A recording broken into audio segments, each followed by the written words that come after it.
All right, guys, welcome back to the channel. Thanks for tuning in. Got a good one for you today. It's kind of sick, but um, and I don't know why it reminds me of the Summer Wells situation, but it kind of does. Maybe because Wisconsin's in this, and Grandis is from Wisconsin, and I think ultimately Candace may be from Wisconsin. But anyway, I read I read the news headline, and for some reason, I mean, hopefully this is not. I don't think it is, but um, I really don't know how bad Summer's house was when CPS took the boys out um, or arrived on scene the first night. You know what I mean? But this news headline right here is pretty bad. Pretty bad. 7 kids found alone in deplorable Wisconsin apartment after a week with feces and urine piling up, police say. Pretty bad, huh, guys? 7 children were found left alone in a Wisconsin apartment for a week after police received reports of them being unsupervised. Madison Police Department Public Information Officer Stephanie Fryer said police were called to a Madison apartment complex on Mifflin Street on February 28th after authorities received a tip from Child Protective Services. Our team was contacted by CPS. Some people living in that building called and said, "Hey, it seems like kids have been left alone for a while." Fryer told the local news station several days after the incident. She added that the children ranged in age from 2 to 13.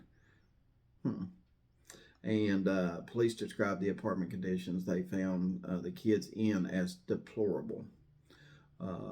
In this case, there were reports of garbage cans overflowing, broken toilets, feces and urine piling up, and just clothes strewn about everywhere.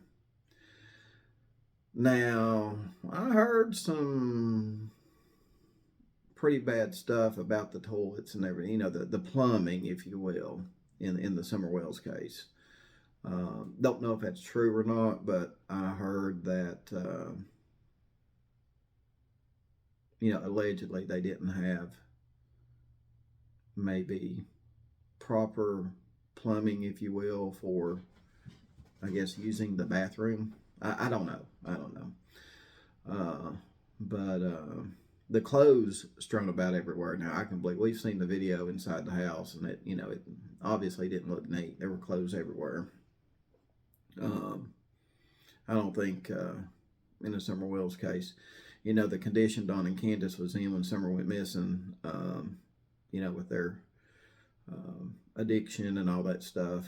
I don't think keeping the house in order was even a priority at any point. So maybe this is why it kind of reminds me of the Summer Wells case. Let's see what it goes on to say here. Fryer explained that a neighbor had been dropping off food for the children outside the apartment door. CPS has placed the children in the care of a family friend, according to police. Authorities said the children's mother was located in Illinois. Holy cow. She has since returned to Wisconsin and is in touch with the Madison Police Department. The identity of the mother, as well as why she left her children alone, has not been disclosed. No arrest. Really? Let me finish reading this. No arrest or charges have been made in the case.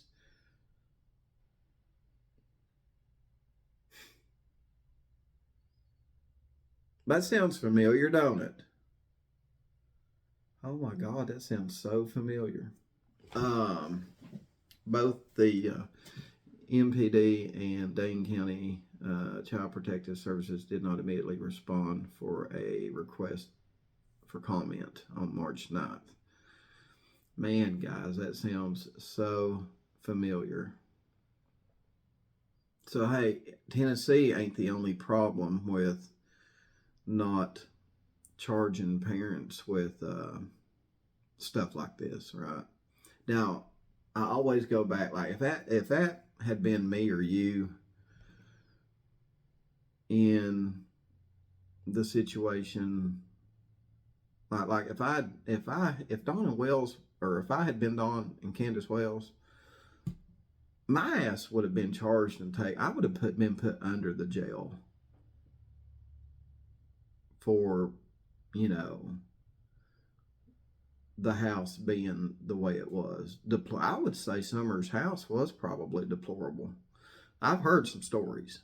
And I would definitely use the word deplorable for the house that Summer and her brothers were living in. I would definitely use that word for that. But I'm telling you guys, if this were me or you, we'd be under the jail.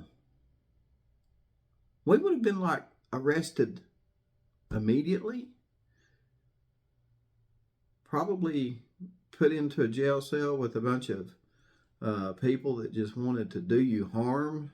You'd probably get your ass kicked while you're in jail. I'm just saying, guys. I don't know, guys. So yeah, Tennessee apparently ain't the only state that I would say, I'm just going to say, is lenient on stuff like this. No arrest or charges have been made in the case. I mean, what kind of evidence do you need? I mean, if they, I mean,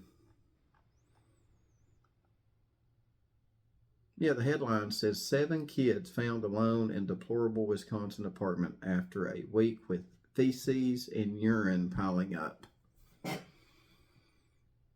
I mean, if you can see it piling up, there's your evidence. Take pictures. I know it sounds bad. Take samples. Take plenty of pictures. And I would say let the DA have a field day with this one. Let the prosecutor have a field day. No charges have been filed. I mean, that right there, I mean, and I mean, it says a lot for not only CPS, but it says a lot for the local police department to evidently have that much evidence and not press any charges on the mother. Yeah, apparently Tennessee is not the only one that is concerning. I'll just say concerning to a lot of people. You know, pretty bad, guys. Pretty bad. So that's pretty much what I got for you. Thanks for tuning in to the channel, guys. I'm sitting here drinking me some tea. Got me some tea. I didn't know, Pals, if you're from East Tennessee, we got this little drive-through restaurant called Pals. They've got the best Frenchy fry. They call them Frenchy fries, French fries. Got pretty good food too, but they got really good tea. And I didn't know they sold it by the gallon. Anyway, got me a gallon of it, and spent some time outside today. Man, is it nice or what? Spring is in the air. So anyway, guys, thanks for tuning in. Definitely go down there and drop some comments on, and let me know what you think about this. You know, does this kind of remind you of the Summer Wells case too? So, well, at least Sebastian's house wasn't deplorable. At least we can say that. At least Sebastian Rogers' house wasn't deplorable. Maybe maybe stepdad and mom might have been, but anyway, guys, let me know in the comments below what you think about this. And does it remind you of the Summer Wells case? That's my question to you. Anyway, thanks for tuning in. I'll see you guys on the next video.